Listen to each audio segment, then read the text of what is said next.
as the stars in the sky. Now, the Jews never multiplied like that.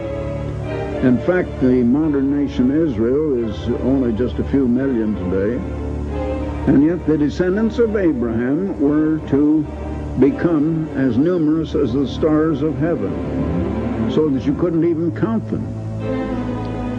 And the same promises I just read were made to Isaac. And now we come finally to Jacob, whose name had been changed incidentally to Israel. That's why the children of Israel were all called Israel. And to Jacob, the same promises were made, and this additional thing was added, that the descendants would become a great nation that would become very great, perhaps the greatest in the world, and a company of nations. That is, a group of nations, or you might call it a commonwealth of nations. Now, these things had to occur, or God is not true, and the Bible is not true. The Jews never inherited any of those things. All right, now we come to the 48th chapter of Genesis, speaking of Jacob again, the grandson of Abraham. And Jacob, or Israel, before he died, he was blind, and he called for Joseph to bring his two sons before him, that he could pass the blessing of this birthright promise onto them. Now, this was not a promise of Christ. Christ is the one seed. This was a promise of multiple seed in their generations, as is expressed 2 or 3 times in these scriptures. And for those two lads, the sons of Joseph before him, he said, "Let my name be named on them." The name Israel was to be named on the sons of Joseph. Now, they had nothing to do with the Jews, as I'm going to show you later. And the name Israel then was not conferred on the Jews. Now, that is something to make you stop to think. The first place in all of the Bible where the word Jews is mentioned is in 2 Kings 16, verses 5 and 6. And there you will find that the nation Israel was allied with Syria, and they were at war with the Jews.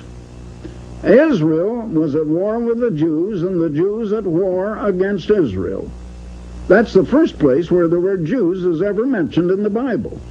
Now I want to explain something else that has been sadly overlooked, and yet it's so plain in the Bible.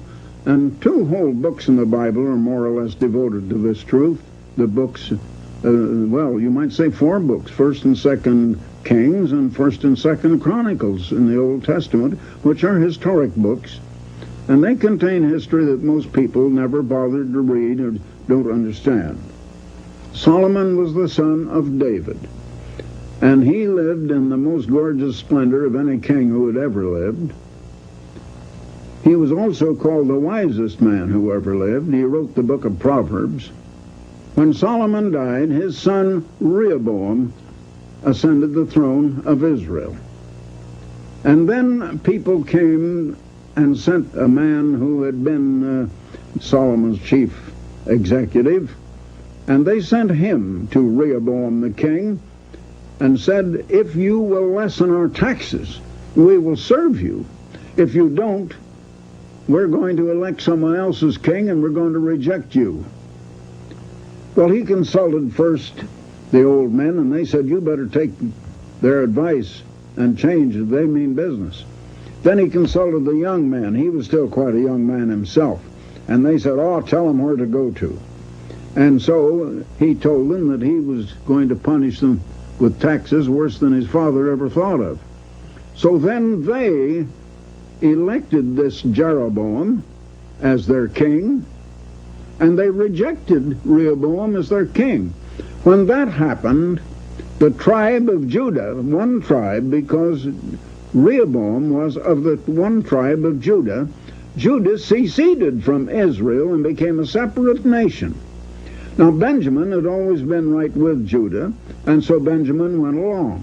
And they were then called the kingdom of Judah, no longer the kingdom of Israel. And they were then called the Jews. a separate nation from Israel. Now, the first thing that this Jeroboam did when he was made king was to change the feast days of the 7th month to the 8th month, and he also changed the 7th day Sabbath to the 8th day, or which would be the first day of the week, or Sunday.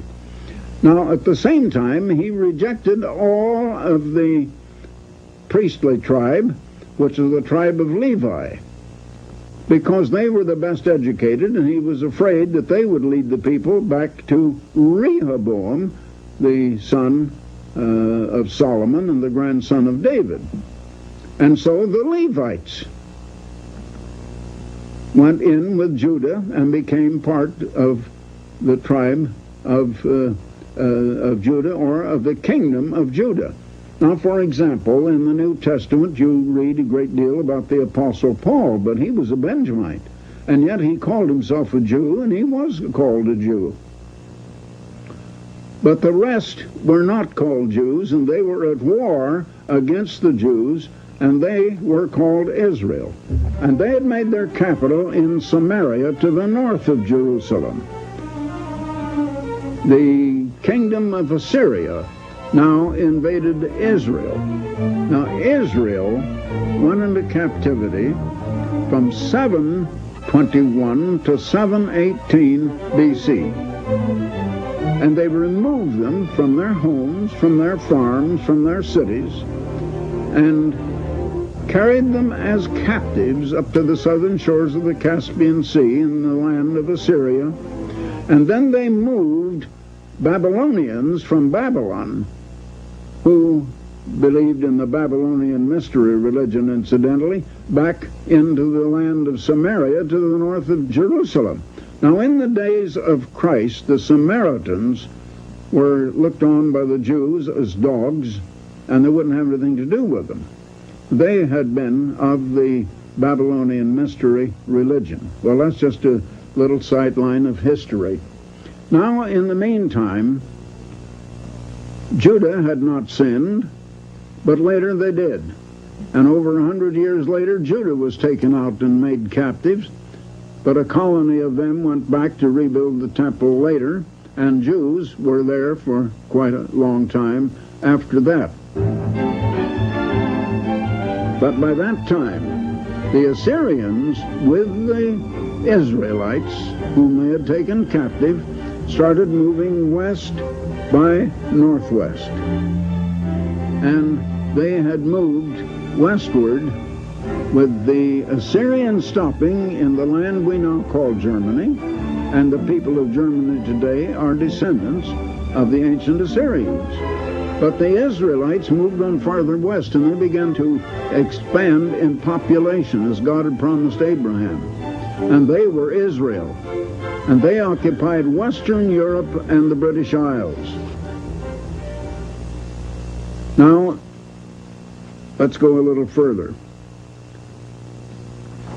I want to read you a prophecy that God had given to ancient Israel before all this happened, back in the days of Moses. It's in Leviticus, the 26th chapter, beginning with verse 2, where God said, "You shall keep my Sabbaths and reverence my sanctuary. I am the Eternal.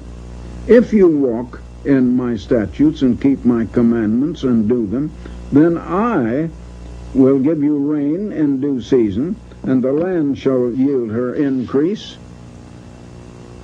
They would become very prosperous, just as God had promised Abraham. But if you will not listen to me, and will not do all of these commandments, and if you will not yet for all of this hearken unto me, then I will punish you 7 times more for your sins.